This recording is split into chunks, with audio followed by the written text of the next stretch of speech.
All right, let's get started.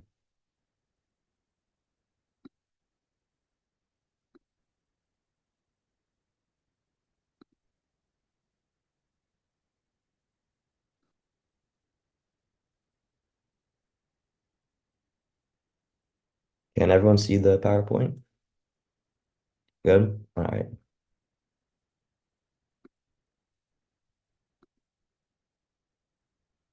All right. So kind of the theme of today's meeting is going to be the ups and downs of being an athlete. I'm sure a lot of you know that being an athlete, there's a lot of challenges, a lot of obstacles that you have to overcome.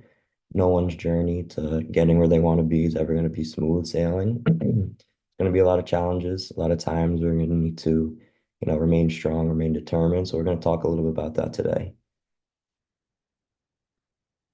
So first of all, I wanted to talk about growth in sports because I think a lot of times when people, especially with social media nowadays, when people think about athletes or think about stars, like they're really seeing them when they're at their peak. So I'm sure most of the people in this meeting have Instagram, TikTok, whatever it is. You see, edits of Messi scoring goals or LeBron James like hitting threes, and you kind of think that like you want to get there like overnight. And as I have in the second bullet right here, no one has ever become an overnight champion.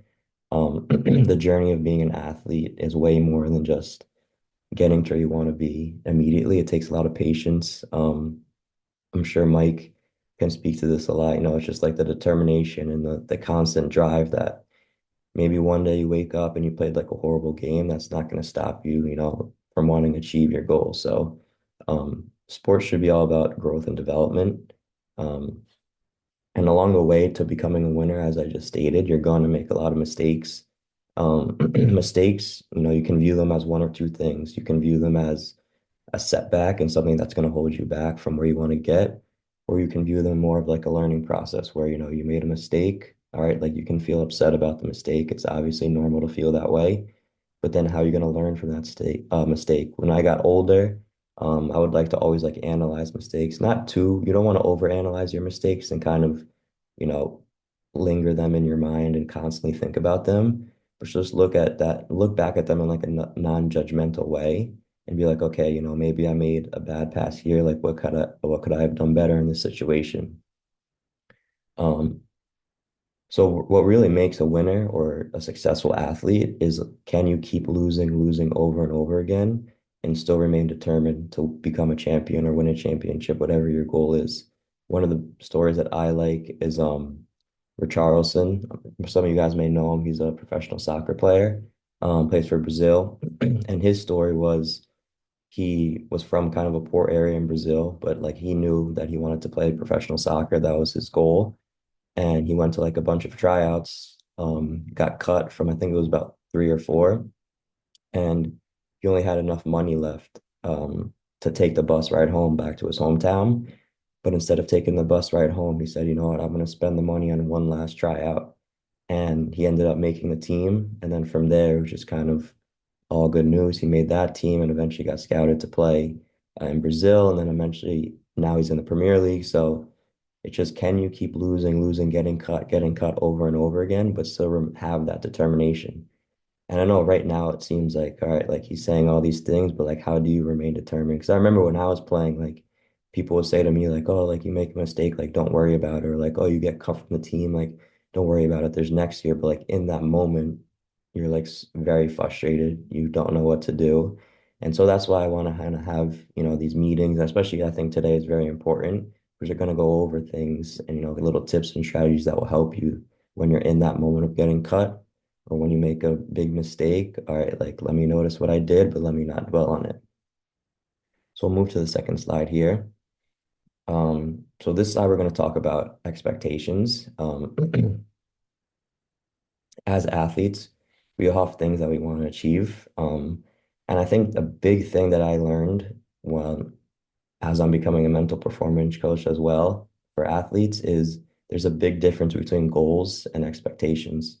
So on your journey to wherever your long-term goal is, whether it's playing in college, playing professionally, playing for your high school team, whatever it is, you want to have goals that you want to reach. Because, on the journey, like I said, there's a lot of obstacles, challenges, and it can knock you off the grind or but you want to remain motivated. And a lot of times setting goals for yourself will help you stay motivated, whether it's short term goals are very good because it gives you kind of specific, realistic goals that you can get and it's within reach. Whereas like long-term goals, they're also very important, but they're kind of down the line. We'll go over those, the difference between those two in a bit. But goals and expectations, that's the big kind of difference that we're going to talk about. So, firstly, goals, they're specific non-judgmental objectives that you want to reach. I kind of italicized non-judgmental because I really want you to focus on that. You don't, when you have goals for yourself, they're very important to you, obviously. You want to be able to reach them, but you don't want to attach yourself to those goals and you don't want to judge yourself. So, for example, let's look at the first short-term goal here as a forward, get at least 3 shots on target per game.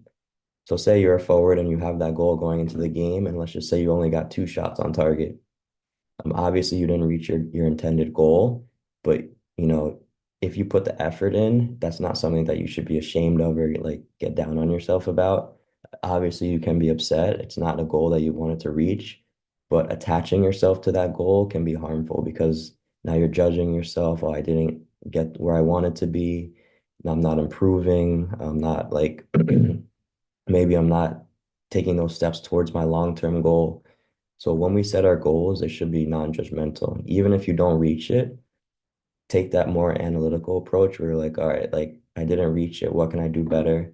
Um, what mistakes that I made that I can maybe avoid in the next game or the next practice? So that's kind of short-term goals. Long-term goals are similar. It's just, that's something your ultimate goal. It's long-term or ultimate goal. So playing at a Division I college, playing professionally. I know for me, a while my long-term goal was to play in college, specifically Division I, but um, you'll learn that a lot of times, like, you can't really control certain scenarios. So like I ended up playing Division III college soccer, but it was still something that I wanted to do, play in college. So no matter what it was, I had a good time and I was playing soccer. So that's what was important to me. Um, Now we're going to look at expectations, which I know a lot of times, like you may hear people being like, oh, like, what are your expectations going into the game? You may hear interviewers asking athletes that, but expectations are kind of very, what's the word I want to use? Like sketchy. They're not really like they're when you hear expectations, you kind of think of like objectives or things like you have to reach, like, and if you don't reach them, like it could mean like it's the end of the world. So that's why I don't really like to use the word expectations. So in the examples, maybe you're saying to yourself or you're writing in a notebook, maybe that you have like, I must score a goal every game, or I must start every game at center mid. Kind of using that dialogue with yourself, it's almost seeming like you have to do these things. There's no other choice.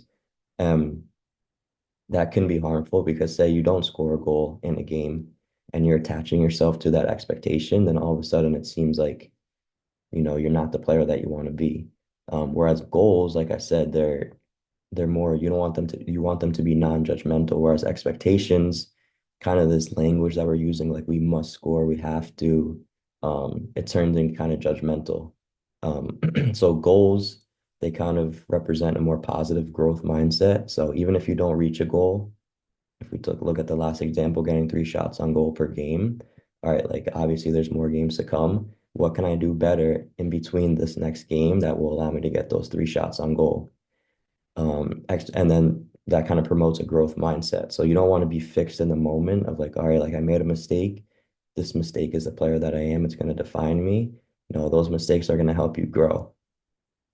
And expectations are the opposite. All right. They're kind of surrounded by negativity, the dialogue that I was talking about, and it creates the opposite of a growth mindset, which is a fixed mindset.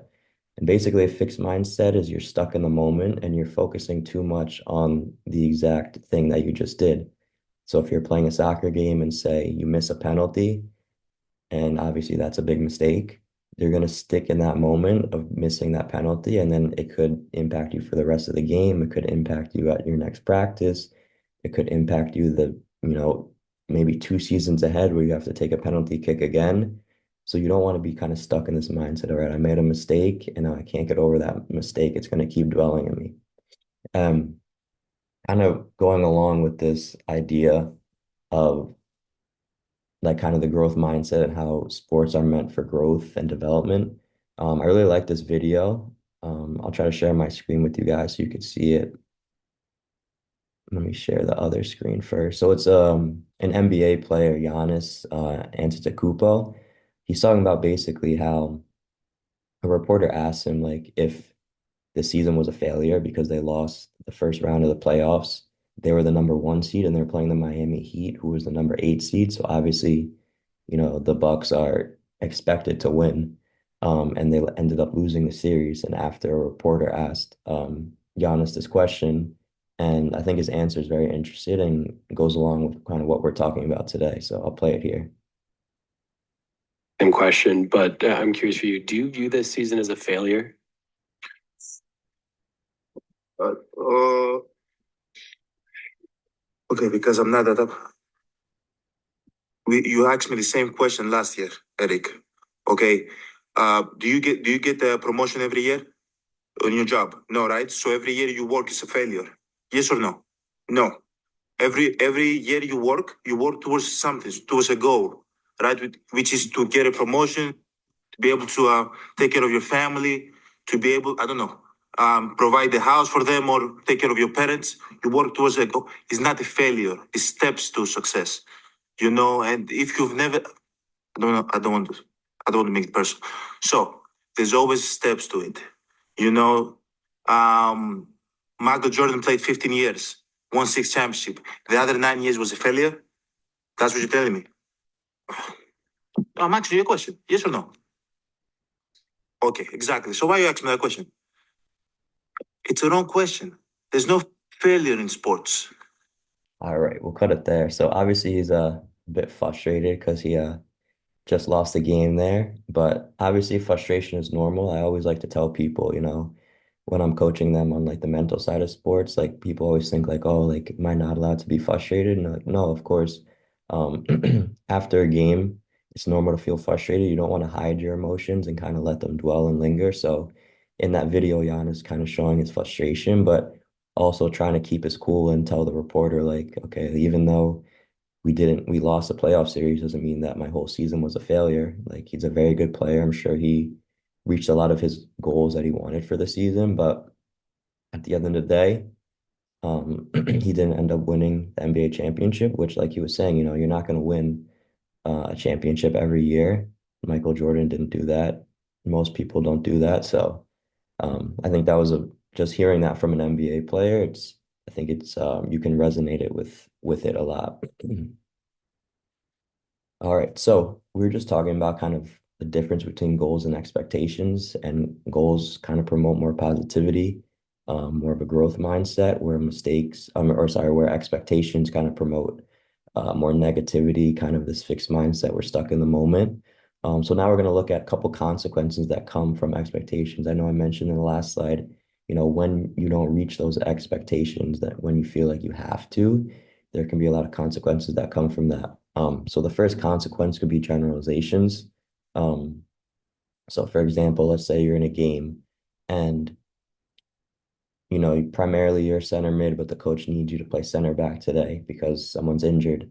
And you step in and play center back and you have a costly mistake, team scores, and you guys end up losing. So maybe a generalization will be like, I never do well when I play out of position.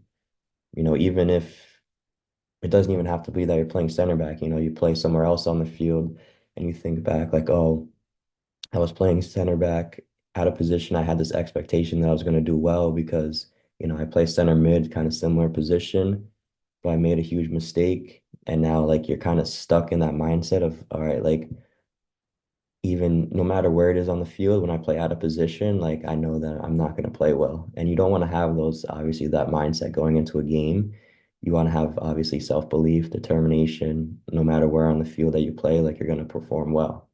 Um, so the second one, kind of similar generalizations, you're going to have negative beliefs if you don't reach these seemingly mandatory expectations. Um, so for example, like one of the goals that we looked at, or one of the expectations, sorry, that we looked at was I must score in every game. And say you didn't get that. I didn't score in today's game. So then you see it as a failure. Um, like Giannis was just saying in the YouTube video, you don't want to perceive like these things as failures. It's growth. All right, you didn't score in today's game. Like I was saying before, how can you look at that and grow? And okay, like maybe I made the wrong run as a forward. Maybe I can run in behind instead of checking to the ball. So like little things here and there. It's not failure. It's just like how can I look at that and advance past that. A big one here that kind of comes from these generalizations and negative beliefs is decreased confidence. I haven't met my I haven't met my expectation of starting every game. So now when you step on the field, I feel lost. This one actually, this example, I put that in there because it resonated with me a lot. As a college athlete, I played soccer in college, Division 3. My freshman year, I was starting almost every game. Then COVID hit my sophomore year, so we didn't get a season, unfortunately. But then my junior year came around and I wasn't starting that much really, and I kind of associated myself like with that situation. I wasn't starting. I was expecting to come in as a junior to start every game because as a freshman I was starting every game, so it kind of made sense in my mind. Um, but sometimes you can't control what the coach is thinking. They have their own game plan or whatever it is. And so when I did step on the field, I was kind of lost. I wasn't motivated because I was just stuck in this mindset that I wanted to start. That was my expectation. And like I wasn't performing well. I was performing much better in my freshman year because I was starting. I was not a different player. It was just this expectation that I had to start or else it was the end of the world. So kind of that when I stepped on the field, that decreased my confidence and I couldn't play to my potential. I think another big one here after the decreased confidence, the fourth one, victim mentality. So an example of this would be like I didn't do as well as I expected in the tryout because the coach had it out for me. So I've heard a couple of these things a lot, whether it's the coach, whether it's, your teammate, whoever it is, your strength coach. A lot of times when we don't achieve the goal that we want, we kind of look for outliers or like scapegoats. I know for me, a lot of times I did this as well. Even as dumb as like, oh, like my shoe felt too tight today. It's like little excuses like that we want to kind of put the blame on others or other things for not reaching our goal. But a lot of times we need to look at ourselves and be like, all right, let me take responsibility. I didn't perform or I didn't achieve my short-term goal that I wanted, but that doesn't mean that I can never achieve it. In the next practice or the next game, you still strive to get there. And I think a lot of times it's hard to kind of do that, like take responsibility. It's a lot easier to say like, oh, like I don't know what my coach is doing. He's not starting me. Like he must be like out of his mind. Like he knows I'm a better player than all these kids. Like he must have it out for me. He must not like me. And like I'm saying all these things because I had these exact thoughts even when I was in college and I wasn't starting. I thought my coach was like crazy. I was like, oh, like he started me my freshman year and now junior year, he's not starting me. Like, what's going on? Like, what's the difference? I would try to go in and talk with him, and he would just say, like, I'm not performing the same as my freshman year. And like, I was very defensive when it came to that. I was like, well, I'm the same player. Like, nothing's changed. Like, why aren't you playing me? So I think a lot of times we need to just look. And I know me and Mike were talking about this the other day. I don't know if you want to chime in, kind of players looking at other things or people to kind of blame when they're in tough situations. Yeah, definitely. I thought I had read about this the other day somewhere, and I feel like a lot of people, and it could be parents, it could be the players, but I feel like a lot of people go to blame the coaches and the referees. And listen, yeah, they could be the reason you lost a game or tied a game or won the game, but I feel like too many people use them as the scapegoats for whatever you want them to be. Like, yeah, they may been a part of the outcome, but you're the one ultimately on the field doing things. So a lot of times, even now, like when I play, like sometimes someone will start yelling at the referee. I'm like, but that's not going to change the call. And exactly that, like nothing's going to change. You have the ability on the field to do something to change the game. They might have made a bad call. You're not going to, by you saying something, player or parent, it's not going to change anything. And then you talking about it afterwards is not going to change the outcome of it. All you can do is do what you can control on the field. And I feel like a lot of people have been using coaches, other players, referees as scapegoats and not taking responsibility themselves. And I feel like that'll start to lead into like life as well, where it's like, oh, I didn't perform really well at my job. This is obviously later on. Well, it wasn't me, it was someone else. Like I'd rather put the like take the responsibility. When I didn't perform well, I want to take the responsibility because in life, if something doesn't go right, it's my responsibility. I'm not going to put it off on somebody else. And I think that fourth one is like a really big one for me. Yeah, definitely. I think I really like too how a lot of the things that we talk about doesn't have to just relate to sports. So like Mike was saying, like whenever you face a difficult situation or maybe you didn't achieve what you wanted to achieve, you don't want to blame that on other people. You know, when you get older, when you get a job, like say you made a mistake, it's gonna look bad if you're blaming like your coworker or even like we use a more relevant example, like if you're in school and you know you have this expectation of becoming like valedictorian or maybe like the highest kid in your class with the highest grade and like you don't achieve that and then you start blaming like oh well you know the teacher didn't teach the subject well like what he said was going to be on the test wasn't and like all those things like you can't control but what you can control is the kind of the preparation you put in for that like can you go home and study and like put all the work in like even if he said, you know, maybe this PowerPoint, it's not going to be on the test, still go over that because in the last test, he did include something that he didn't say was going to be on the test. So it's kind of just preparing yourself even beyond. And I think preparation is huge when it comes to sports, outside of sports, but looking at sports specifically, what you do before the game and in between is very important to how you perform in the game or in practice. So preparation is huge. Um, and I think it will lead to kind of less mistakes on the field and kind of less of these consequences of when you have these really high expectations. So after kind of discussing all this, the ultimate goal that we want to have as athletes is to maintain confidence and self-beliefs in the ups and downs in the journey of being an athlete. So like I started the conversation off with, you're not going to become an overnight champion, you know. You're not going to become the highest kid in your class. You're not going to become the kid in the class with the highest grade on the first day of school. School is, you know, it's months and months of work. Same thing with sports. Um, you know, maybe in school you get an F on your test. I know I did pretty bad on some quizzes, but my final grade was still pretty good.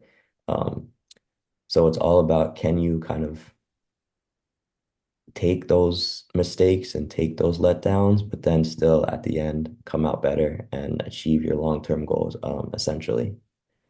So I did a lot of talking. I'm gonna hand it over to Emily now. She'll, like I said earlier, she'll talk a little bit about her story, kind of what she experienced as a swimmer, and how she was able to make it professionally, the ups and downs. So I'll hand it over to you, Emily.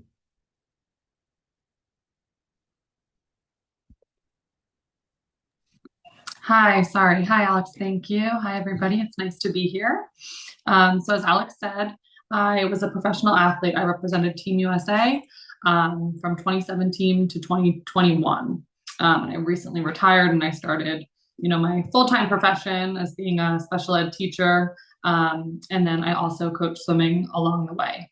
And I love what this talk is about today because I think it's so important.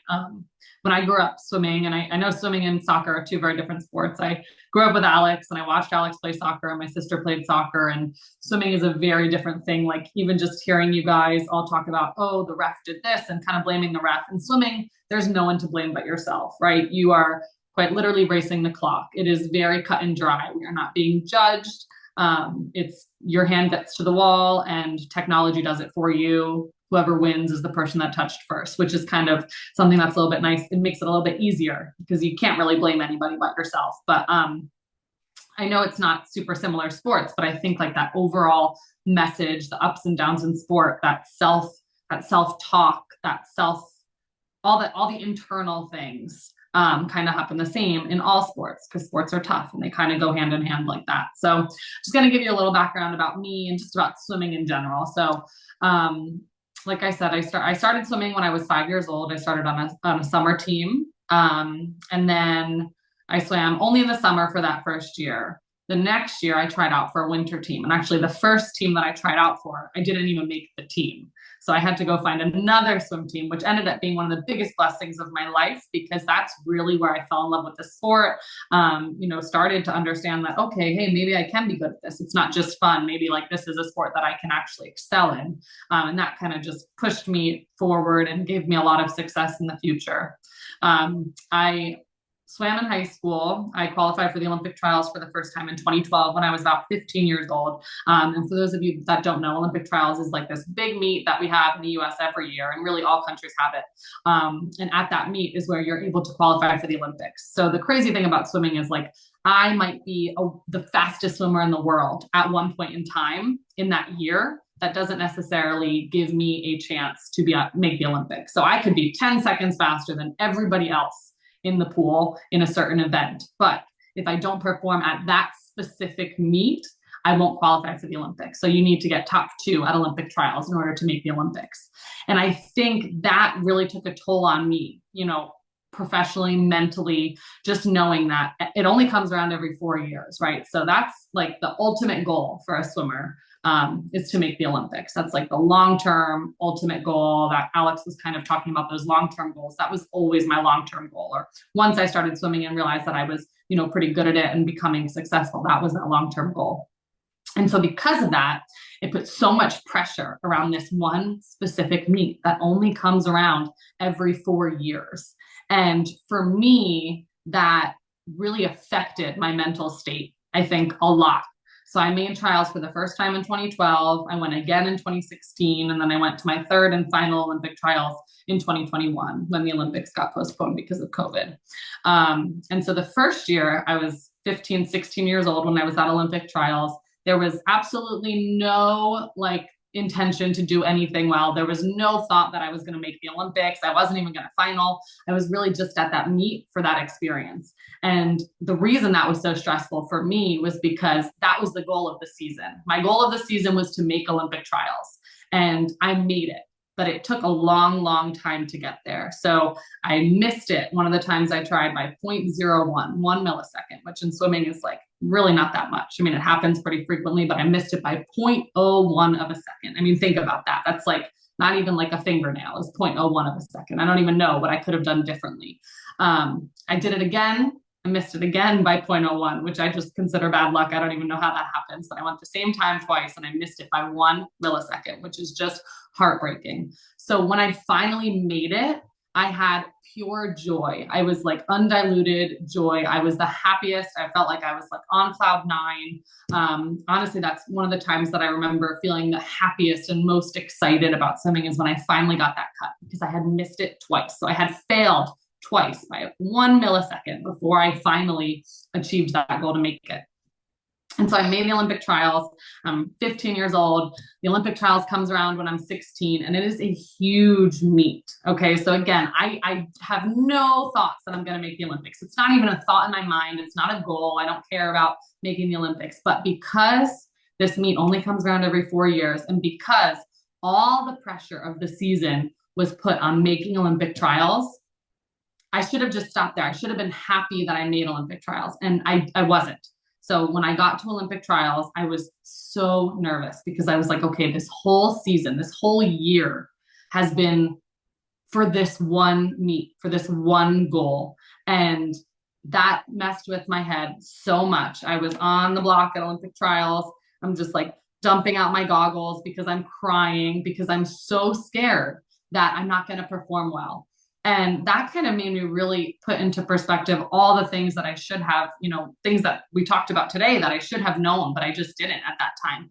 I had already achieved my goal. My goal was to make Olympic trials. I had made that achievement. I had achieved my goal. There's no reason that I should have felt this much pressure just being at that meet, but I did. And so it ended up being not the best experience for me. And I think part of that kind of came back with me in 2016. I was more prepared in 2016. I was not as stressed out about it because I was older. I was more mature. I've done more of these meets. I felt more confident in myself as a swimmer and myself and in my abilities. But that meet, I think, will always kind of hold a little bit of negative energy for me because of that first time. So then I come back in 2016 and I actually made semifinals, which was huge. I was so excited. I made semifinals. which is really big. I got to swim in front of hundreds and thousands of people, which I've never done before. And that was incredible. And then coming back in 2021, I had like a real shot of making the Olympics, right? I was like up there. I was ranked top whatever, like top 2, top 3, top 5 in the world. I was within, arm's reach of making it. And that's when like one of the hardest things happened for me was when I didn't make it in 2021. So when you make to make the Olympics, you have to get top 2 at Olympic trials. I got 3rd. So I was that essentially the first loser. I was the first person that didn't make the Olympics. And that was definitely tough for me. There were so many different things that affected it. And I look back on that race and I look back on, what I could have done differently leading up to that race. And I realized that there's so many things that had been and were out of my control. I can't control how the other athletes in the pool are going to perform. I can't control, what's going to happen during the race. All I can control is what I knew that I had done. And that was put in all the work that I could have leading up to it and give everything that I had into that race. And I did. So as much as like that was one of the most painful and just like disappointing experiences, it's also something that I'm like super proud of. It's like very weird. That's like my greatest achievement in swimming and also my greatest failure all in one. Getting 3rd place, being the 3rd fastest American in an event is crazy. But at that same time, that's that one moment that I just wish could have gone differently. I wish I could have gotten 2nd. I didn't need to win, but just to have that shot to be at the Olympics. And I think that's all, that just kind of summarizes all the ups and downs in sports. And it was just this one meet for me for, 12 years, essentially. This one meet kind of summarized what this whole, talk today that Alex was doing is about, the ups and downs of swimming. Pure joy for making the Olympic trials when I was 15 years old. And then getting there and being so stressed out, just being there for no reason. And then, coming back in 2016 and being happy with my performance. And then 2021, being proud of myself, knowing that I gave it my all, and also feeling that raw disappointment. I feel like sports is able to bring so much, into your life. It brings so much pure like joy, and then it also can bring with it some deep pain and disappointment. And it's just kind of how we learn how to deal with these things that will make us great athletes.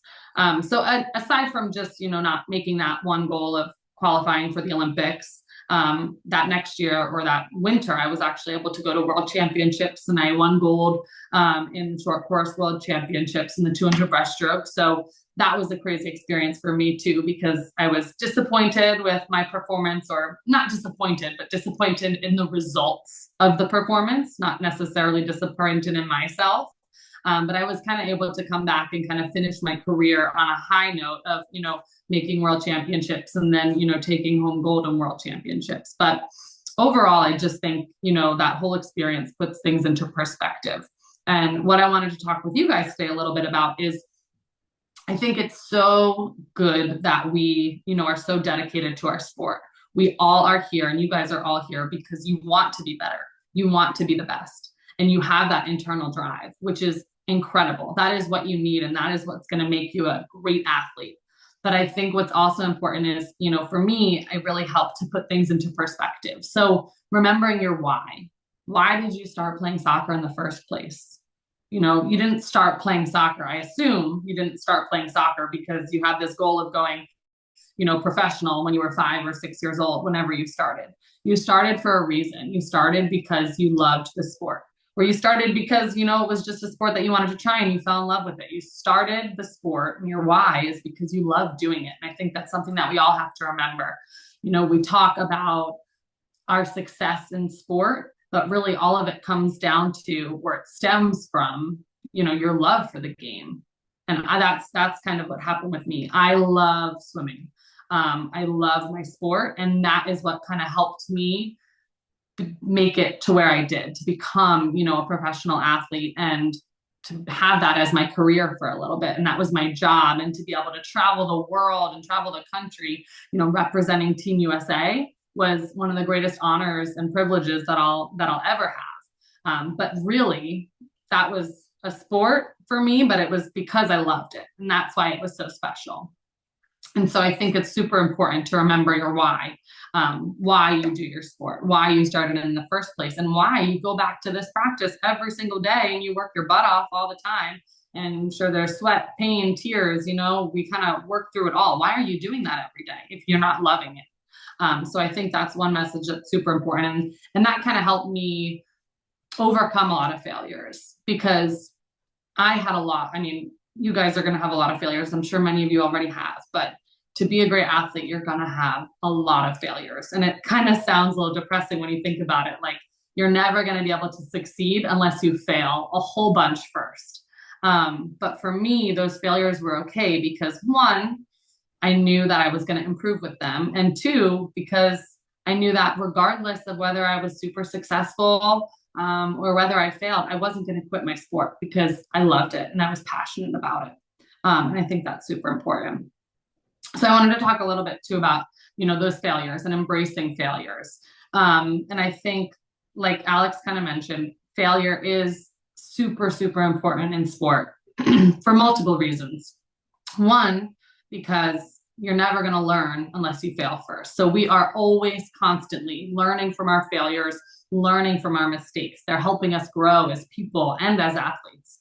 And also, what's great about failure or mistakes is that it means there's room for improvement. So if you think about it, if you have a perfect game, right, which you never have because we're all human, we're never going to have a perfect game or a perfect race. But if you did have that perfect game or that perfect race, you're never going to be able to improve from there. That's your peak. And in sport, you never want to hit your peak. You always want to be improving. And that's why I think it's so good to really embrace failure and to recognize that not only is it going to help you succeed, it's going to teach you new things about yourself. It's going to teach you new things about your sport. It's going to help you learn from your mistakes. But also it means that you are always able to get better. You're never capped out. You've never hit your highest potential. If you want to keep working at it, you will always, always, always get better. And I think that's kind of like taking failure as a negative and kind of turning it into that positive. So for me, what I always did was, I looked at my races when I was finished and I talked with my coach, probably similar to how you guys do after a game or after a practice. And I would do what's called grows and glows. So I would take one thing that I did really well, one or two things that I did really well, and that was my glow. And then I would take one or two things that I did not do well with, or that I made mistakes with, or that I needed improvement with. And those were the things that I wanted to grow on. So I have my grows and my glows. And so whether it's practice or, for me, swim meets and races, or for you guys, games, there's always something that you're going to do well, even if it's a terrible game, right? Even if you didn't do very well in the game, even if you guys lost by a whole bunch, there's always something that you can find in that game or in that practice that you did well at. There's always at least one thing. And I think that's the hardest part for us as athletes is I think we're so used to focusing on the things that we did wrong so that we can do better on them, or learning from those mistakes, kind of like we said, and always dwelling on those negatives. But it's really hard to come up with something that you did really well. And that's kind of like that self-talk and being positive towards yourself and, saying kind things to yourself. And I think that was something I really struggled with too. I could get out of the pool and I could tell you 15 things that I did poorly, or I did wrong, or I made mistakes on, or things that I could have done better.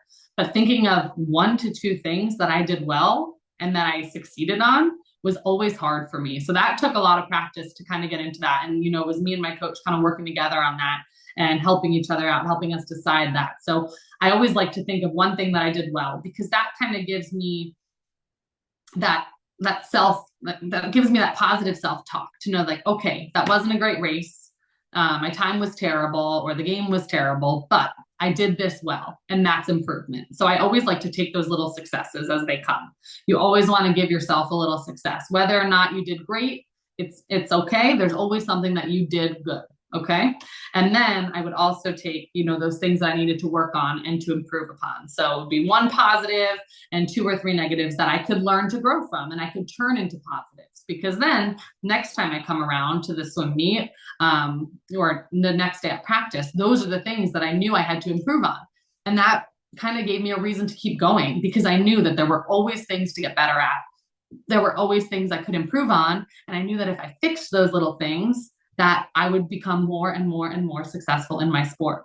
So that's one little tidbit of advice, is to take your grows and your glows after every practice and after every game.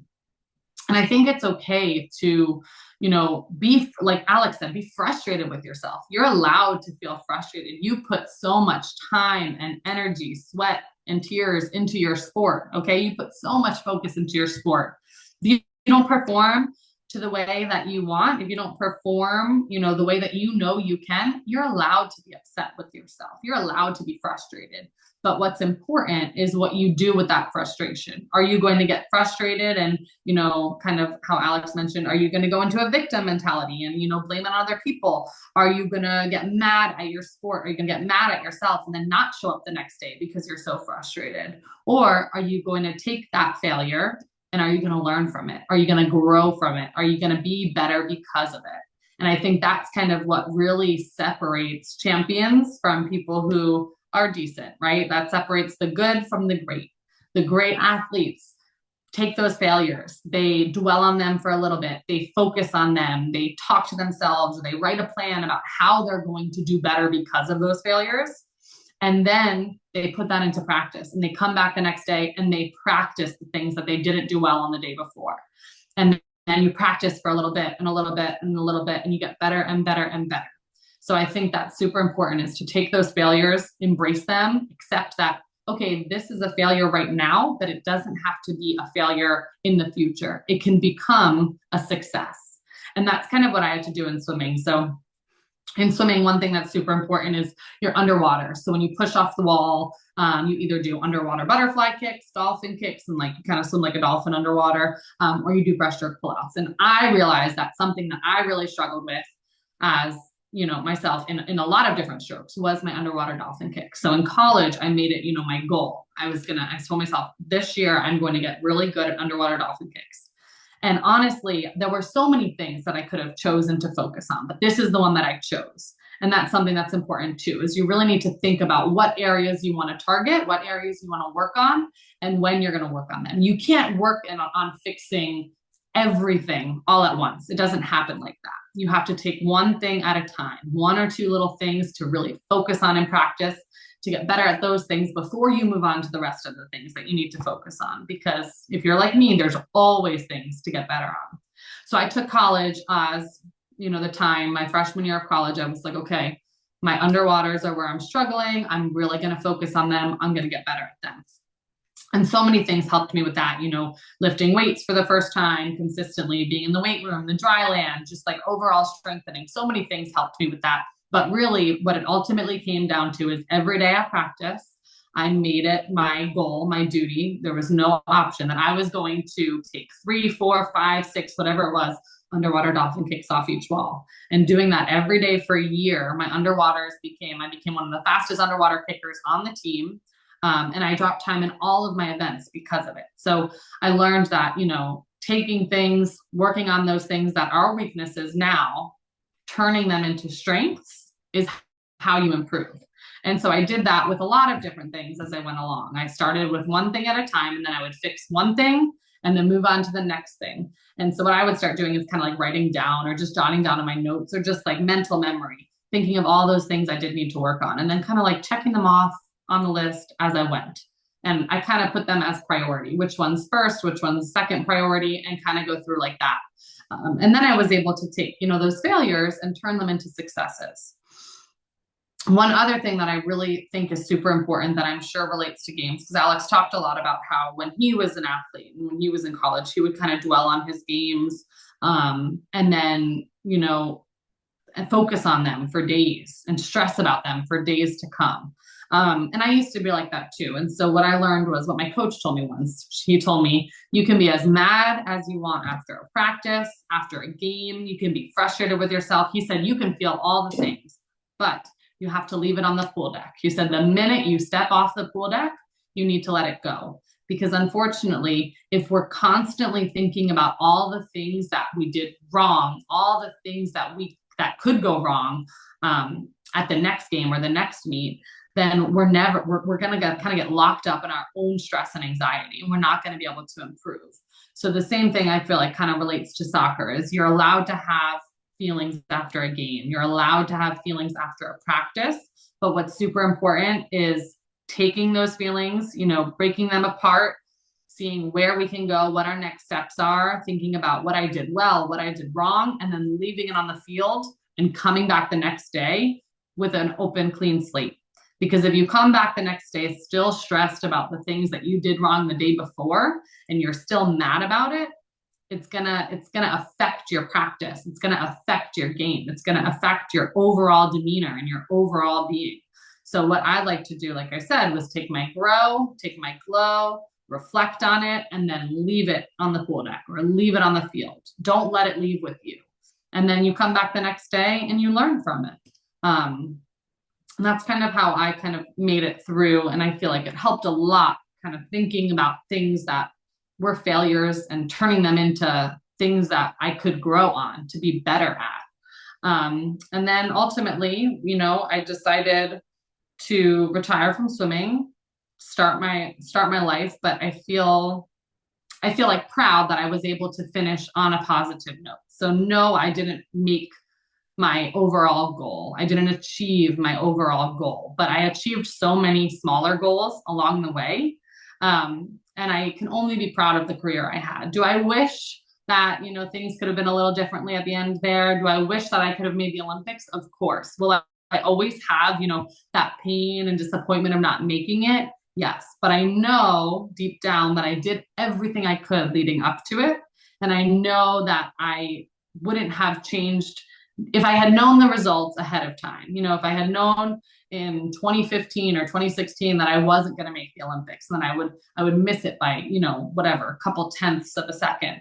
Would I have not tried anyway? No, I still would have, because I loved the sport. And I think that's kind of the takeaway from all of this is, taking, those successes and embracing them, and then taking those failures and embracing them, and doing it because, we love our sport and because we want to improve and we want to be better. And that's kind of how I went through my journey as a swimmer. And I know Alex had a couple questions, so I wanted to see if anybody else had any questions for me about, swimming or sport or mental state. Yeah, so I think what we're gonna do now is I think me and Mike also had a question for Emily.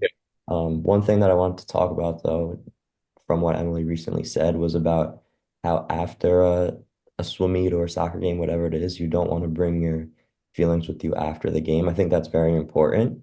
But I think there should be like a lot, because I tell that to a lot of people, like you shouldn't carry your feelings and emotions after the game.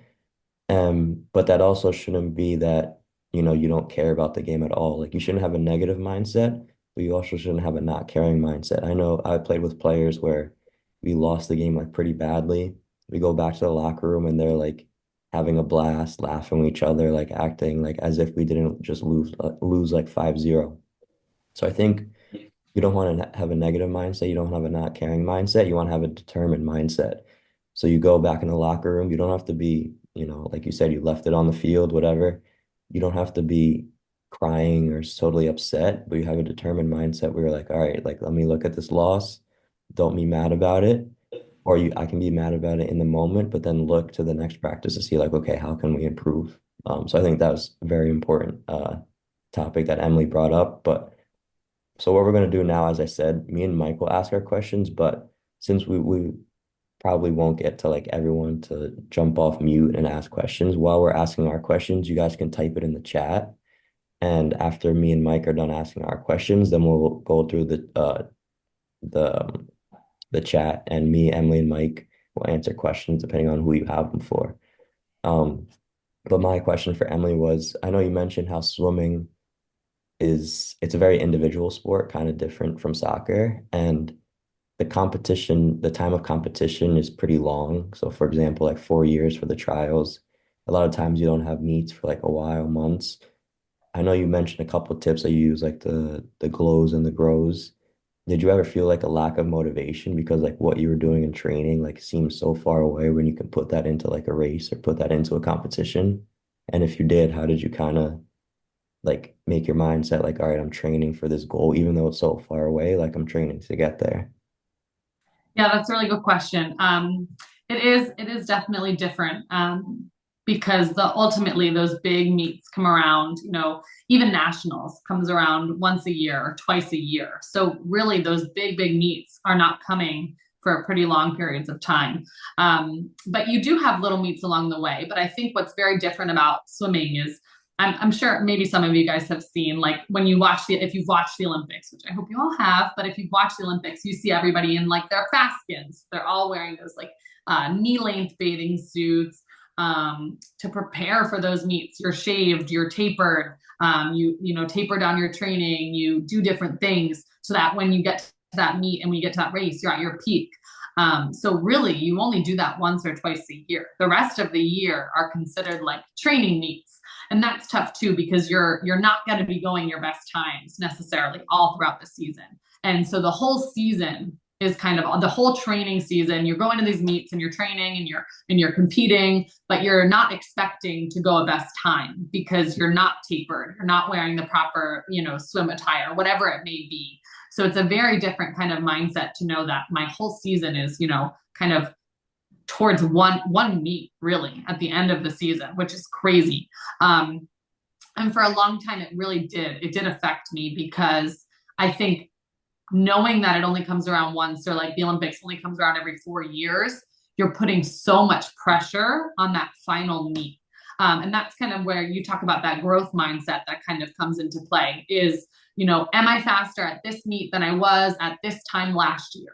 I might not go my best time at this meet, but I'm looking at those little wins along the way, or even looking at practice, making practice goals. Am I making times in practice that I wasn't able to make, 6 months ago or a year ago, and just taking it step by step and day by day? Is kind of what helped me. It's so important to, celebrate those little wins. And I think for a long time that was hard because for me, I was only looking at that end goal and I wasn't looking at those little wins along the way. And I realized that in order to stay, happy and to stay mentally healthy in this sport, I had to take the wins as they come. So for your perspective, like I didn't go a best time for 4 or 5 years, right? Which is crazy. That's a long time to not be, performing at your best, regardless of, putting the work in at practice, performing well at practice. Sometimes, unfortunately, the races just don't come together. And I had to accept that and I had to be okay with that. And just celebrating each and every win as they came was something that kind of helped to keep me, mentally focused and excited along the way. But it is crazy to think about because sometimes I like other people. There's, one of my friends, Lily King, she was a world record holder. And she kind of mentioned to me that there's a very good chance, she said, that I will never be as fast as I was in 2019 or 2020, whenever it was that she got the world record. And I thought that took so much courage. And like, I had so much respect for her just saying that, for her to come back every day to practice, every meet, striving to be just as good as you already once were in a specific event, because unfortunately things don't always work out the way we planned them, right? My goal was to make the Olympics. Didn't happen. I made world championships instead and I won gold there and that was awesome. But we kind of have to kind of adjust and adapt as we go. And for me, celebrating those small wins along the way kind of helped me stay focused in the entire journey.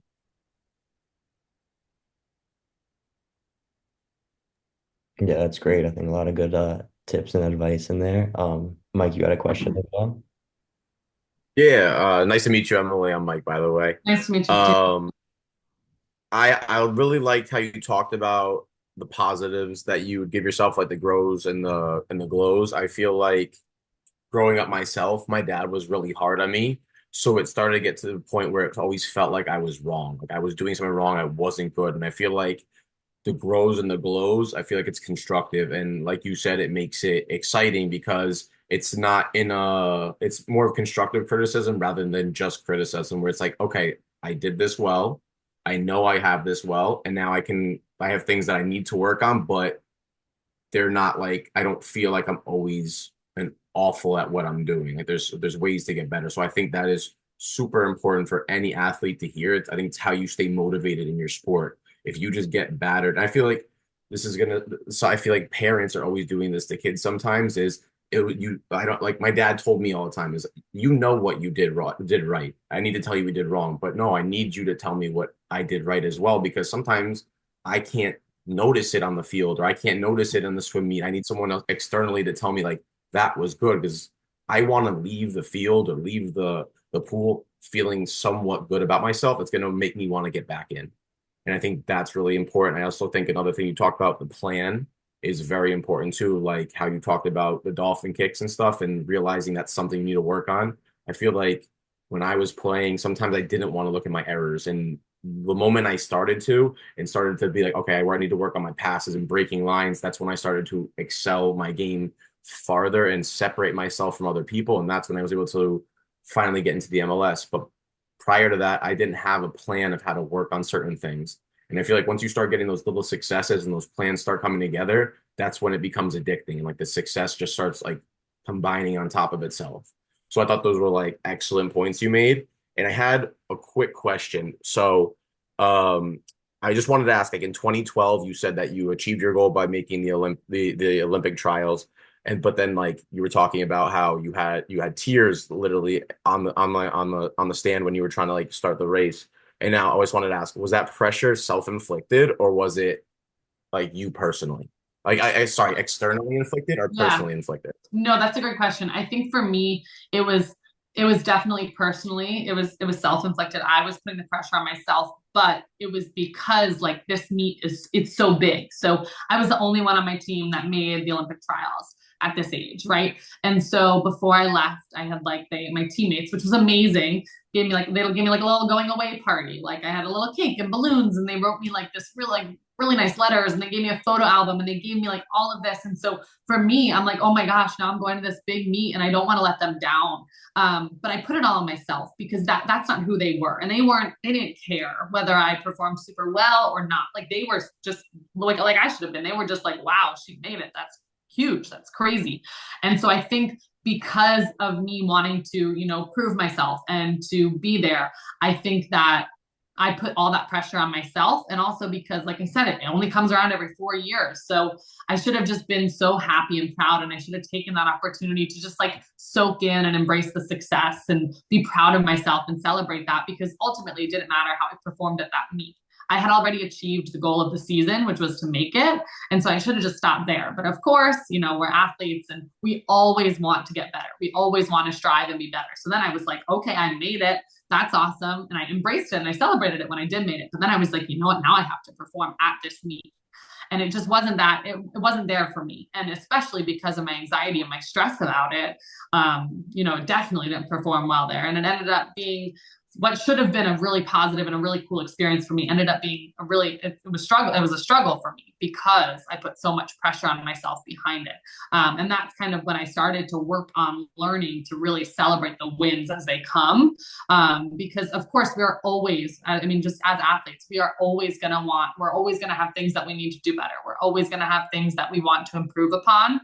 And that ends up being like kind of stressful when you think about it. Like we have all these plans and we need to get better at this and do better at that.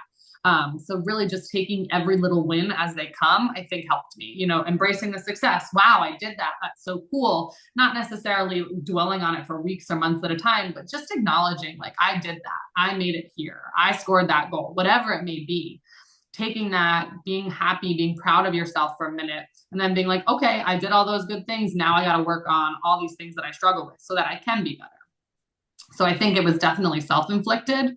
Luckily, my parents didn't put a lot of pressure on me. They didn't know a lot about swimming. So I was kind of like the first swimmer in the family, which I think also helped. My family didn't really know much about it, which helped. But I was lucky in that way because I knew a lot of people whose parents and families put a lot of pressure on them in sports.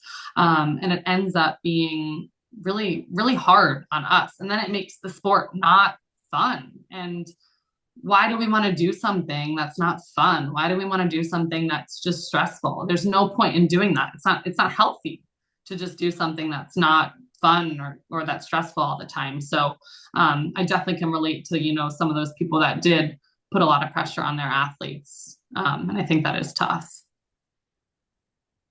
Yeah, I think that was a great question. A lot of times we want to look where the pressure is coming from, if it's internally ourselves, our thoughts, or it could be teammates, parents, like Mike was saying. So definitely a good, place to look at where is this pressure coming from. I think we have two questions in the chat. The first one, how do you handle negativity from teammates? So I don't really know the dynamic of swim teams because I know it's mostly an individual sport. Um, so maybe me and Mike will touch upon this a little bit. I definitely had a lot of toxic teammates in my playing career. You get those players where maybe you're like in a certain play, you don't pass them the ball, you take a shot instead because you thought you had an open shot, and they yell at you because they're like, "Oh, you should have passed me the ball. I had an open shot. Like, why'd you shoot it?" Um, and a lot of times, like Emily was saying before, how you can't control how others compete. You also can't control how your teammates act. And so what I learned is that, a lot of times when your teammates are being negative, you kind of want to show them an example of like how to be positive instead. So as I got older, when I was playing in college, like a lot of times I love to use a term of like beating the negativity with positivity. So when my teammates would yell at me or like because I think I did something wrong or I didn't pass them the ball, like I would just smile at them and give them a thumbs up. Like I didn't really respond because I didn't want to engage with that negativity. Um, so I would hear what they're saying, I would acknowledge, okay, like he thought I could have passed it to him, but I'm not going to let his negativity control me because then it's very contagious negativity. So if you're in a game and your teammates being negative, yelling at you, then all of a sudden you're going to be like, oh, like, am I actually playing bad? Like, you're going to start overthinking. So you don't really want to engage with that negativity and then because maybe they're having a bad game and then they're just deflecting that negativity that they're having on you. So a lot of times you got to look at the situation, and that's kind of my tips when it comes to negative teammates. I don't know, Mike, if you want to chime in on that. Uh, yeah, I mean, I didn't really have to deal with too many negative teammates along the way. But I feel like those are the types of people you just block out. Like they're not gonna help you, and they're not gonna like they can only hurt you. So I feel like those are the people that you kind of just brush to the side, let them say whatever they're gonna say, and let your game do your talking for you. Yeah, I think the second question that we have, Emily, if you want to answer to this one, what can I do as a player to lessen my anxiety before a game? That's a great question. I think it kind of depends on, what how you react to your anxiety. So if you really think about it, being nervous, being anxious before a game is not a bad thing. It means that you care. It means that you want to succeed. So a little bit of nerves and a little bit of anxiousness is okay. But then it's also, dwelling. You don't want to overdwell on it. You don't want to overthink. You don't want that anxiety to be crippling. So what I would always do, when I was super nervous before meets, is I would think back to the hours and weeks spent practicing, spent, really pushing myself, and think back to all the successes that I had at practice. Maybe not even at games or at meets. I would think really about practice. I have been working so hard at practice. I have been killing it in these specific drills, or I've been doing really well in this, and I've been performing really well. And so I would kind of think of all of the things that came before that game, right? We're never gonna, like we've talked about all day, like we're never gonna be able to control how the other team plays or how our teammates play or what the ref does. But what we can control is ourselves. And I think that, if you show up at practice and you are really giving 100% every single day, not to say that you're giving 100% every day because we don't have 100% to give every single day. Sometimes you show up at practice and you had a tough day and you had a lot of stuff happen, you're exhausted, or you didn't get to eat properly beforehand, or you're dehydrated. Like there's so many things, there's so many factors that come into showing up at practice or showing up at games. But if you, really give 100% of whatever you have that day, so say you're at like 20%, that's what you have to give. But if you give 100% of that 20% at practice, and you do that every day, and you give all that you have every day you show up, even if you're not, like I said, you might not be at 100%, but you're giving all that you have, then when you show up at that game, you can't have any regrets. You can't have any negativity because you put all the work in. And now it's just time to let the game flow and to kind of see the results. And unfortunately, similar to my case, I went a long time without seeing results in certain events or in certain areas of my sport. I saw results in some things, but not in everything. And that's really tough too. But just spending and reflecting on, the work that you put in and being confident that you really did show up every day and you gave the best that you could every day should put you into that game state and be proud and be ready and be excited and to see what you're able to accomplish. I think that helped me a lot was just knowing that I was giving it my all, knowing that there was nothing else I could have done. There was nothing I could have done differently. So regardless of how the results go at that meet, or in your case, in that game, just knowing that I did what I could do to get here. And, I have to accept whatever comes and I have to be proud of myself for whatever happens because I put the work in. And I think soccer is a little bit different too, because like in swimming, right, you just start and you go and you've trained and you've done this 100 times. In soccer, there's other people that kind of are interfering with your game plan and everything. And that makes it even more complicated because then you're like, oh man, I should have done this instead of doing that because this guy did this. So I feel like there's so many more moving obstacles than in swimming. It's a very different sport in that way. But I think that that's kind of just the same type of mentality probably helps. Just recognizing that I put the work in ahead of time. I felt confident at practice. I'm listening to what my coach is telling me to do. I'm following through on what he's expecting of me or what he's telling me to do. And then knowing that that's going to lead you to success. It might not be success every single game. It might not be success every single minute of the game, but it's going to lead you to success in the future. And you just got to take those little steps as they come. Yeah, I think that's a great answer. And I think just a closing comment on that question is a lot of people look at it like anxiety or nerves before a game and they think something's wrong with that, or they think it's like unnatural. But in reality, getting nervous or anxious before a game is normal. And, when you're, training mentally or training your mind to deal with those thoughts or those feel emotions, you're not trying to make them disappear. You're trying to manage them. So a lot of people, I think, have this idea like, okay, like I'm anxious before a game. Like, how can I make those emotions disappear? When in reality, like you're human, you're gonna be anxious, you're gonna be nervous before a big game. It's not how can you make those disappear. It's kind of like how the question was stated. How can you lessen them? How can you manage them? So I think that's a big understanding that people should have when they're looking at the anxiety and the nerves that they're feeling before a game. But other than that, I, oh, you got I'd say one something? thing about that. Yeah. So I think one when I was playing and I was younger, that I felt really anxious going to tryouts, and I would only do them once in a while. And I remember I'd be sick days before the tryout even came. When I went to go compete at the tryout, I obviously just didn't do well because I was so anxious in the lead up and I overthought everything I was doing.